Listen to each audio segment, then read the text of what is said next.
wabarakatuh. Kembali lagi dengan saya, Sukmasi Dwi Hastuti, mahasiswi Politeknik Negeri Samarinda. Dalam video kali ini, saya akan membahas materi terakhir dalam mata kuliah pengauditan, yaitu yang berjudul Audit pada Sistem PDE. Nah, tanpa perlu basa-basi lagi, langsung saja, yuk check it out, kita simak materinya. Auditing dengan menggunakan sistem PDE namun tetap dilaksanakan berdasarkan standar auditing. Sistem PDE atau pemrosesan data elektronik atau EDP Electronic Data Processing adalah sistem pemrosesan data yang menggunakan teknologi telekomunikasi dan komputer. Terdapat 4 komponen pada sistem PDE. Yang pertama adalah perangkat keras komputer atau yang biasa kita kenal dengan sebutan hardware. Hardware komputer merupakan peralatan fisik yang digunakan dalam sistem PDE. Komponen hardware yang utama adalah CPU. CPU merupakan pusat dari komputer. Yang kedua ada perangkat lunak komputer atau yang biasa kita kenal dengan software. Perangkat lunak komputer yang terkait dengan sistem PDE adalah sistem software dan application software-nya. Yang ketiga adalah metode pengorganisasian data.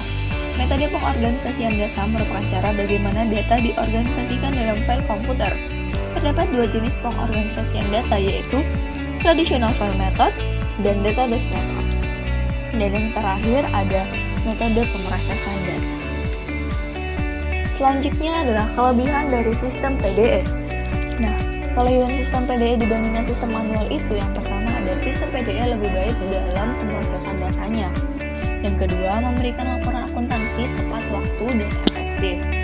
Yang ketiga, mencegah kesalahan perhitungan dan penulisan transaksi. Dan yang terakhir, terdapat fungsi pengendalian secara build-up ke dalam komputer. Nah, karena tadi kita sudah membahas tentang kelebihan, tentu saja ada kelemahan juga yang dimiliki oleh sistem PDE ini. Yang pertama, menghasilkan jejak bukti transaksi yang terbatas. Dan yang kedua, rawan terjadi manipulasi karena banyak orang bisa mengakses sistem. Yang ketiga, karena informasi yang diperoleh kurang visible atau sulit dilihat. Yang keempat, pengubahan sistem lebih sulit diimplementasikan dan dikendalikan. Yang kelima, mengakibatkan tersembunyinya kesalahan karena kurang campur tangan manusia. Dan yang terakhir, lebih rawan terhadap kerusakan fisik. Selanjutnya yang akan kita bahas adalah pengendalian intern pada sistem PDE. Pengendalian intern pada sistem PDE ini dibagi menjadi 2, ada pengendalian umum dan pengendalian aplikasi. Yang pertama kita akan bahas adalah pengendalian umum. Pengendalian umum merupakan pengendalian menyeluruh yang berdampak terhadap lingkungan PDE. Pengendalian umum berhubungan dengan keseluruhan bagian sistem PDE. Nah, terdapat 4 jenis pengendalian umum dalam sistem PDE, yaitu yang pertama pengendalian aplikasi organisasi dan operasi. Yang kedua adalah pengendalian perancangan sistem dan dokumentasi. Yang ketiga pengendalian hardware dan software sistem. Dan yang keempat ada pengendalian akses untuk mencegah penggunaan peralatan. Seperti yang sudah saya bilang tadi, pengendalian intern itu dibagi menjadi 2. Tadi kita sudah membahas tentang pengendalian umum, sekarang kita masuk pada pengendalian aplikasi. Pengendalian aplikasi berkaitan erat dengan tugas-tugas yang khusus yang dilaksanakan oleh sistem PDE yang sudah dilaksanakan dengan benar. Nah, terdapat 3 jenis pengendalian aplikasi dalam sistem PDE. Yang pertama ada pengendalian input. Pengendalian input dirancang untuk memberikan jaminan yang memadai bahwa data yang diterima untuk diproses oleh PDE. Yang kedua adalah pengendalian pemrosesan. Pengendalian pemrosesan dirancang untuk memberikan keyakinan memadai bahwa pemrosesan komputer telah berjalan sebagaimana mestinya. Dan yang ketiga adalah pengendalian output.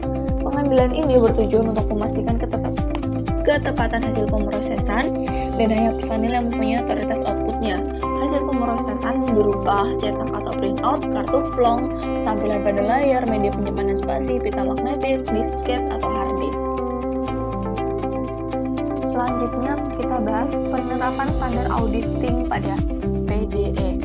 Yang pertama terdapat standar umum pertama. Standar umum pertama menyatakan bahwa auditor harus merencanakan dengan baik termasuk audit klien dengan sistem PDE. Berkaitan dengan ini, maka auditor harus mempertimbangkan hal-hal yang pertama, luasnya penggunaan komputer dalam setiap aplikasi akuntansi. Yang kedua, kompleksitas operasi komputer klien. Yang ketiga, struktur organisasi kegiatan pemrosesan komputer. Yang keempat, kesediaan data dalam variable form. Dan yang terakhir, penggunaan TABK atau teknik audit bergantung komputer untuk meningkatkan efisiensi pelaksanaan prosedur auditing.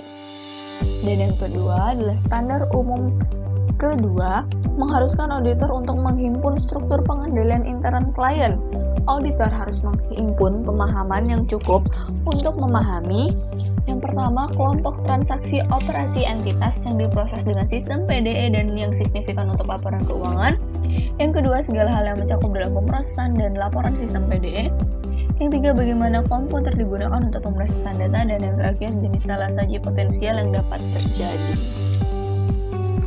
Selanjutnya, atau materi yang terakhir adalah kita harus bisa menentukan resiko pengendalian. Penentuan resiko pengendalian dalam struktur pengendalian PDE ini sama dengan penentuan resiko pada pengendalian sistem manual yang meliputi yang pertama adalah mengidentifikasi salasaji potensial yang mungkin terjadi untuk setiap asersi. Yang kedua, mengidentifikasi prosedur pengendalian yang perlu untuk mencegah dan mendeteksi salasaji tersebut. Dan yang ketiga adalah melaksanakan pengujian pengendalian. Ada dua cara untuk melakukan pengujian pengendalian. Yang pertama dengan cara pengajian pengendalian dengan komputer auditing through the computer. Dan yang kedua dengan cara pengujian pengendalian tanpa komputer. Nah, terima kasih teman-teman yang sudah menonton video ini. Mohon maaf atas segala kesalahan yang terjadi dalam video ini. Semoga apa yang saya berikan bisa bermanfaat untuk teman-teman yang menonton ya. Jangan lupa untuk like, comment, and subscribe channel ini. Dan sampai jumpa di next video jika ada. Thank you for watching. Goodbye. Wassalamualaikum warahmatullahi wabarakatuh.